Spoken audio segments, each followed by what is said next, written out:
Welcome to this week's Iraq in 7 Minutes. I'm EPIC's director, Erik Gustafson, reporting from Arabian Standard Time.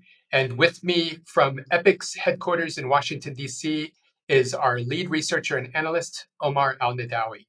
Our main topic for analysis today is Iraq's election of a new Speaker of Parliament. But first, here are some developments that were captured in this week's issue. In the Kurdistan region, recent elections resulted with the KDP and the PUK securing a total of 62 seats out of 100. New Generation won 15 seats, with the remaining seats going to smaller parties. Those election results have now been certified. Iraq signed final deals for 14 oil and gas projects. Partnerships include Chinese firms and the Kurdistan region-based CAR Group, aiming for significant increases in production. Amnesty International reports that Iraqis repatriated from Syria's al-Hol camp and held at Iraq's Jeddah camp in Nineveh were subjected to torture and abuse. Jeddah is used by Iraqi authorities to vet individuals with suspected ties to ISIS. In several cases, detainees later received long prison sentences based on confessions extracted under torture, the report said. Also this week, the latest attempt to amend the personal status law failed to pass parliament. And Iraq installed 25 new pumps at Lake Dartar to bolster the Euphrates River flow amid reduced water releases from Turkey. So we both have our coffee. Now turning to you, Omar. This week, Iraq's parliament finally elected Mahmoud al-Mashhadani as its new Speaker of Parliament, ending a year-long deadlock. Given these developments, what are your thoughts on the significance of Mashhadani's election and the support that he's garnered? First of all, I'm glad that you got my memo about the shirts color this week. So yeah, Mashhadani's election is significant in that it broke almost a year-long deadlock since his predecessor Mohammed al-Halbousi was ousted by Iraq's federal Supreme Court. It was mid-November of last year. He was accused of forging documents to get rid of a troublesome member of parliament from his political party. Since then, there were three attempts, or this was the third attempt actually, to elect a new speaker. Previous attempts in January and in May failed.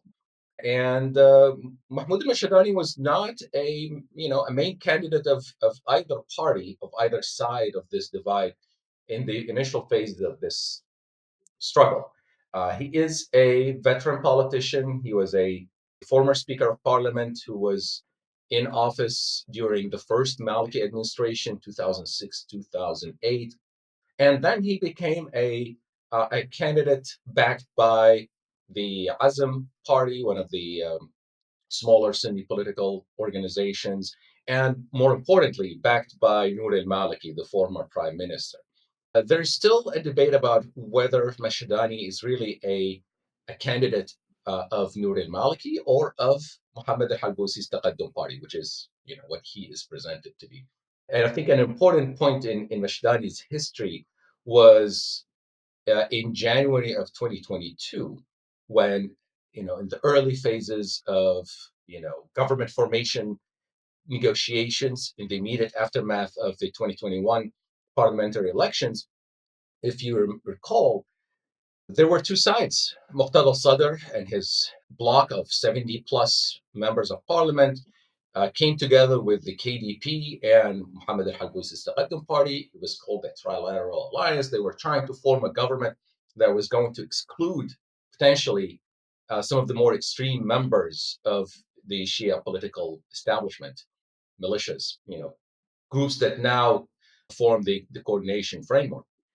Mahmoud al-Mashhadani, by being the eldest member of parliament at the time, he's the pro tempore president of or the chairman of the session, he basically faked an illness to disrupt the parliamentary session that was going to lead to the election of a new speaker that would have paved the way for Sadr Halbousi and the KDP to form that government, that majority government.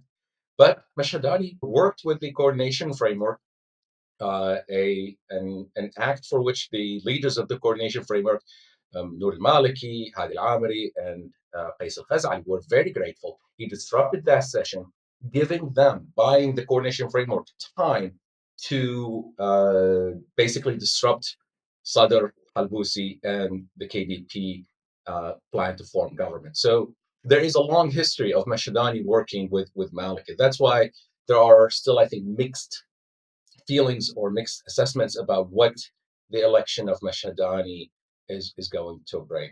That said, it is an end of a deadlock, so we could see Parliament move forward with its legislative agenda for better or worse. We know that there are a lot of problematic bills that are currently on the agenda, including the personal status law and other legislation. So we haven't seen exactly a breakdown of who voted for Mashhadani and who voted against him, uh, but it seems at first sight a small victory for Mohammed al-Halbousi in terms of asserting his or reasserting his position as the dominant Sunni political actor, even if that dominance is really tainted by Noor al-Maliki's interference. So we'll see how that plays out.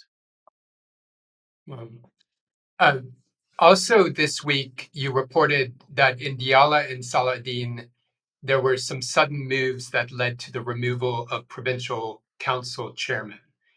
How should we understand this shakeup in Diyala and Saladin? Are these isolated incidents or signal a deeper shift in local power dynamics? There's certainly a possibility that these incidents are connected. These dynamics are connected.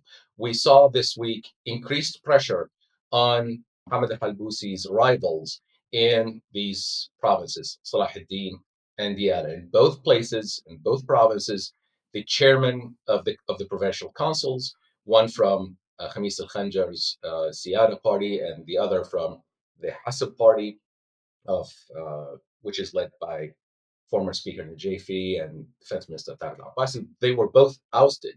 And in the case of Diyala, the chairman was replaced by a member of the council from Halbusi's Taqaddum party. So it is quite possible that these dynamics are part of the internal power struggle within the Sunni political establishment. So I think if we go to if we think of as a big picture, the election of Mashhadani was as much a matter of internal Sunni politics as it is a matter of national level political machinations. And I think also an interesting thing is that we saw just 2 days ago, we saw Prime Minister Sudani announce that there will be an upcoming cabinet reshuffle, something that he has announced in the past early on in his term, and he revived this week out of nowhere. There is a good chance that this is also connected to the election of Mashhadani because one of the common recurring themes in the analysis and in the discussions of the succession in the speakership is that the party that gets the speaker will have to give up a number of cabinet positions to other parties that enable that transition. So if Mohammed al-Halbousi's Taqaddum party has gotten its candidate into the speaker position, it means it will have to give up one or more cabinet positions. And it seems that Sudan's announcement of an upcoming reshuffle is setting the stage to justify this change in ministerial appointments. So we'll see. I think within the next few days or weeks, we're going to see what really this means on the ground. Wow, so that was a lot. A lot of political developments right now underway in Baghdad and at the local level, as they say, all politics are local. So thank you so much, Omar. This has been your latest installment of Iraq in 7 Minutes. For more news and analysis, visit us at enablingpeace.org. By the way, look in the description. We'll include a link to that Amnesty International report. If you value this content, please take a moment to like and subscribe to our channel, share it with friends. Until next time, masalama.